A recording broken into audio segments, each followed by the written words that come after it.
Assalamualaikum warahmatullahi wabarakatuh. Alhamdulillahirabbil alamin. Laqad anzalna ilaikum kitaba fihi dzikrakum afala ta'qilun. Asyhadu an la ilaha illallah wa asyhadu anna Muhammadan abduhu wa rasuluhu amma ba'du. Alhamdulillahirabbil alamin. Pada kesempatan kali ini saya akan mempresentasikan artikel saya dengan judul Kemampuan Representasi Matematis Siswa kelas 7 SMPN 1 Cileunyi pada materi pertidaksamaan linear satu variabel melalui pendekatan pendidikan matematika realistik yang disusun oleh Ismiati dengan nomor NIM 12020500062 dari kelas 7H dari program studi pendidikan matematika. Adapun poin yang akan dibahas pada kesempatan kali ini yang pertama pendahuluan, kemudian ada metode penelitian, hasil penelitian, pembahasan penelitian, kesimpulan, dan ada referensi. Selanjutnya, yang pertama di sini saya akan membahas tentang pendahuluan. Yang pertama, pendidikan matematika sangat berpotensi untuk memainkan peran dalam menyediakan tenaga kerja yang berkualitas tinggi. Ini menurut Saputri dan Sari pada tahun 2018. Kemudian, pendidikan ini dapat dikatakan berpotensi karena sangat berpengaruh. Nah, suatu ilmu mengatur dan menyajikan atau menyusun secara sistematis, studi konsepnya bergerak dari yang sederhana ke yang kompleks. Nah, ini disebut dengan matematika. Oleh sebab itu, pendidikan matematika ini sangat berpotensi untuk memainkan peran dalam menyediakan tenaga kerja. Selanjutnya, di sini ada kemampuan representasi. Nah, kemampuan representasi matematika adalah kemampuan yang diperlukan untuk perkembangan matematika dari berbagai pendapat bahwa representasi ini merupakan bakat dari matematika. Nah, representasi ini dikatakan merupakan bakat dari matematika, ini diambil dari kesimpulan dari beberapa pendapat. Seperti dari pendapat menurut Damayanti dan Apriansyah pada tahun 2018 bahwa siswa yang mempunyai kemampuan representasi yang baik bisa menyelesaikan atau membuat representasi yang beragam. Dan menurut Goldin, bahwa bukan hanya karena penggunaan sistem simbolik yang sangat penting dalam matematika, akan tetapi juga karena sintaks dan semantiknya yang kompleks, bervariasi, dan universal dalam kemampuan representasi matematika. Selanjutnya, yaitu pendahuluan yang dimana kesulitan dari suatu kemampuan representasi matematika akibatnya itu diakibatkan karena berbagai faktor. Adapun salah satu faktornya itu masih kurangnya pemahaman konsep matematika, khususnya pada pokok bahasan pertidaksamaan linear satu variabel. Yang mana pertidaksamaan linear satu variabel ini merupakan materi pelajaran kelas 7 di SMP, tingkat SMP. Oleh karena itu, siswa harus menguasai konsep yang berhubungan dengan teori pertidaksamaan linear satu variabel. Nah, pertidaksamaan linear satu variabel ini adalah ide mendasar dalam matematika yang mana ia membantu siswa dalam memahami hubungan antar variabel dalam konteks yang sederhana. Ini menurut Adawiyah pada tahun 2020. Nah, adapun penelitian ini menggunakan pendekatan pendidikan matematika realistik, yang mana pendekatan pendidikan matematika realistik ini merupakan salah satu pendekatan pembelajaran yang digunakan untuk meningkatkan kemampuan representasi matematika.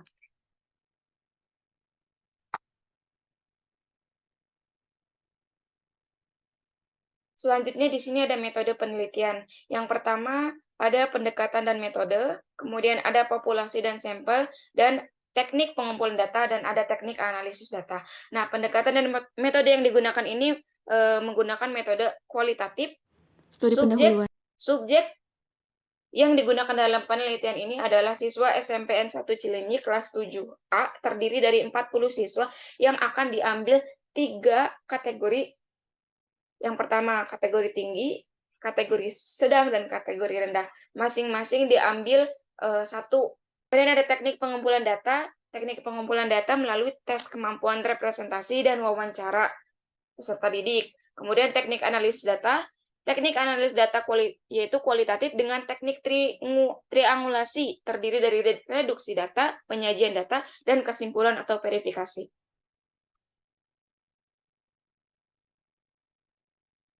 Nah, kemudian ini adalah hasil penelitian berdasarkan hasil lembas tes subjek pertama dengan kategori tinggi, subjek kedua dengan kategori sedang, dan subjek ketiga dengan kategori rendah. Nah, di mana subjek tinggi dengan pada subjek tinggi ini yaitu RM, ia mampu menyelesaikan indikator pertama itu dengan mendapatkan 7 skor. Kemudian pada subjek yang tinggi juga pada indikator yang kedua mampu mendapatkan 10 skor, dan pada indikator ketiga mampu mendapatkan 10 skor juga. Skor maksimal pada subjek pertama atau kategori tinggi ini yaitu 27. Adapun skor maksimal keseluruhan pada soal tersebut itu 30 skor. Kemudian pada kategori sedang, yang mana subjek ini mendapatkan skor pertama pada indikator pertama itu 5 skor, indikator kedua 10 skor, dan indikator ketiga 0. Adapun jumlah skor yang dia dapat pada subjek sedang ini 15 skor. Kemudian pada subjek rendah ini, ia mampu menyelesaikan pada indikator pertama itu hanya 5 skor, mendapatkan skornya 5 aja. Kemudian pada indikator kedua 4 skor, dan indikator ketiga itu 0. Nah, adapun jumlah skor maksimal itu 30 dan ia hanya mampu mendapatkan skor 9.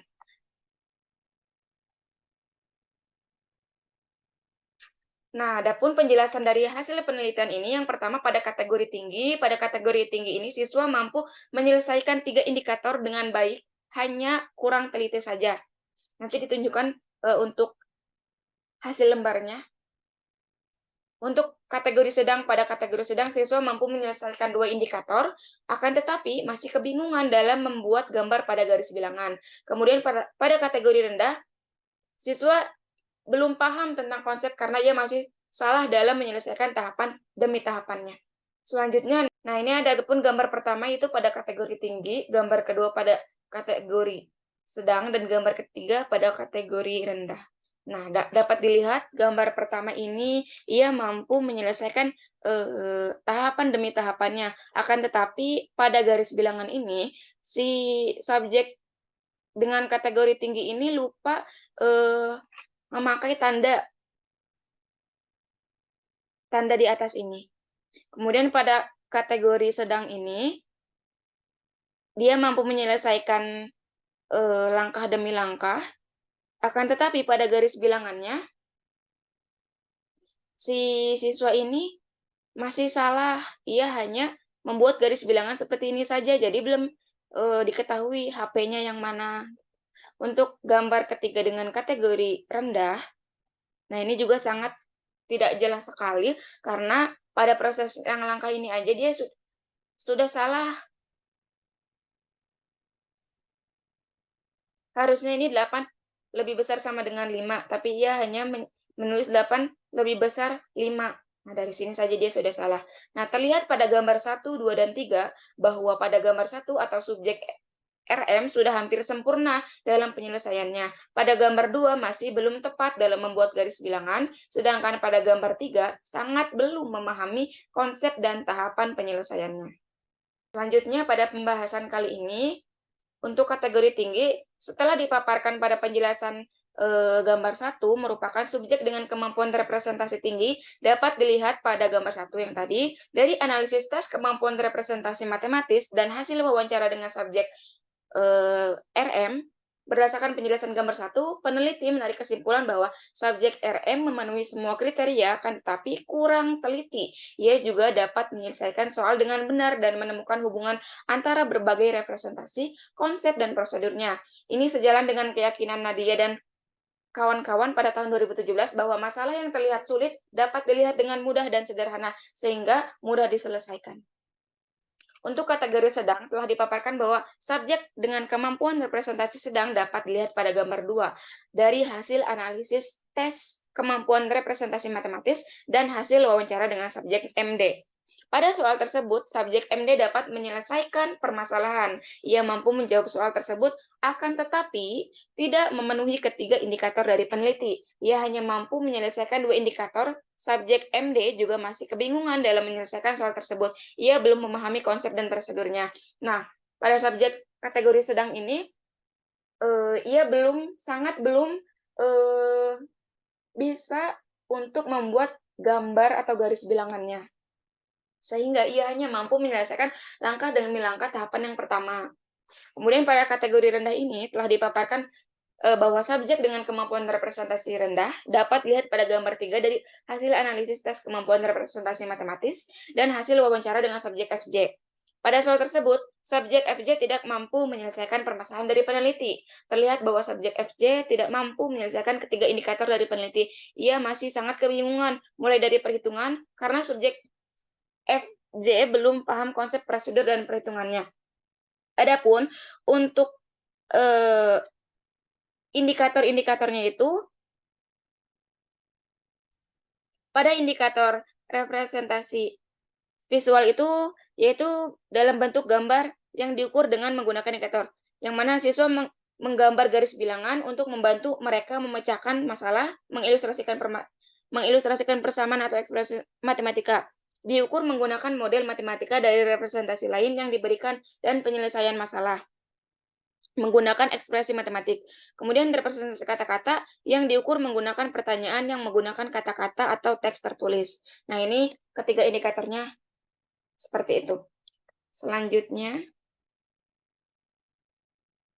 adapun kesimpulannya berdasarkan pembahasan pada gambar 1, gambar 2, dan gambar 3 dari hasil analisis data memperlihatkan siswa dengan kemampuan kategori tinggi dapat menyelesaikan 3 indikator kemampuan representasi matematis. Siswa pada tingkat sedang dapat mengartikan 2 indikator tetapi belum mahir menggambar garis bilangan.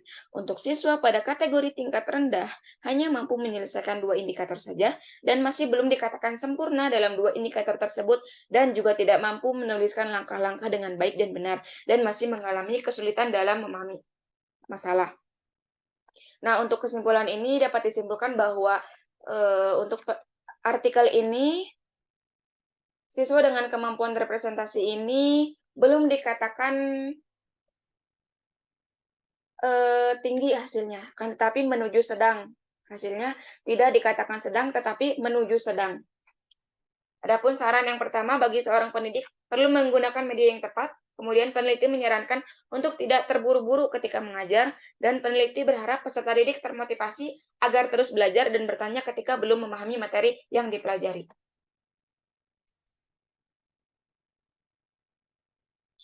Di sini ada ucapan terima kasih kepada Bapak Hamdan Sugilar MPD selaku dosen metode penelitian kualitatif yang telah membimbing peneliti dalam menyelesaikan penelitian ini.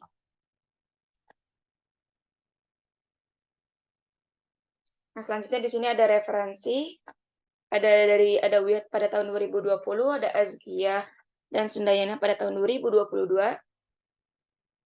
Dapat dilihat pada PowerPoint ini.